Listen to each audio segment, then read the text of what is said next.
Hi, I'm Nancy Andrews along with Bonnie Stewart for This Week at the Capitol. Bonnie, we've hit the halfway mark for the legislative session, and I understand that there's some bills that would actually increase the cost of electricity in Connecticut. Can you tell me about what the Energy Committee is doing? Sure. The committee approved two bills this week that would increase the cost of energy in Connecticut.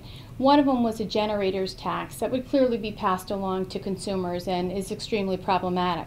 The second was their omnibus bill that's supposed to address a number of issues, Senate Bill 1. And unfortunately, the way it's drafted currently, it too would increase costs. We're hoping that that bill is modified in the near future, so it's a measure that we can support.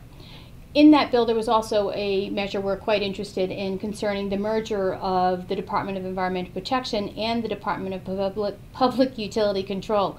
There's a standalone bill on that issue that was approved by the Environment Committee this week that we think could bring about some promising results because they're identifying economic activity as one of the factors that the consolidated agency needs to look at. So that was a positive measure coming out of the Environment Committee. Okay, and what about on the tax front?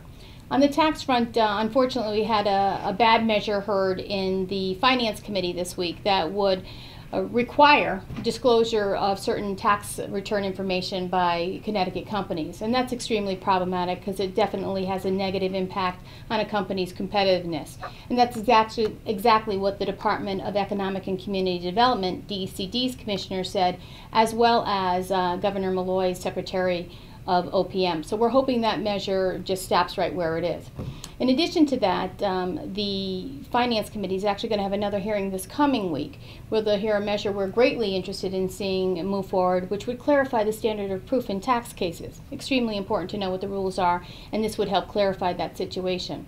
Unfortunately, there's also another problematic measure that's being pushed by one of the interest groups that would result in a great deal of unpredictability when it comes to the state's revenues and to what employers have to or do not have to do, and that is mandatory combined reporting, something we've talked about quite a bit. Extremely burdensome law to comply with as well as to enforce. So we're hoping that measure basically disappears after the public hearing on Monday. Okay, and there's still plenty of time for business people to get involved. What would you like to see them doing?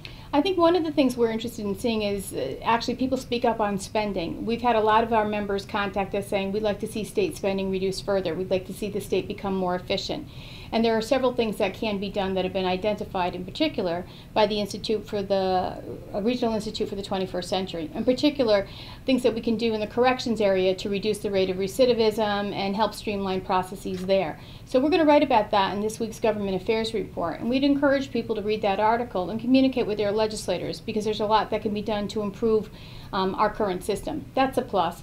And then obviously touch base with legislators about any interest that you have, whether it be energy, environment, labor issues.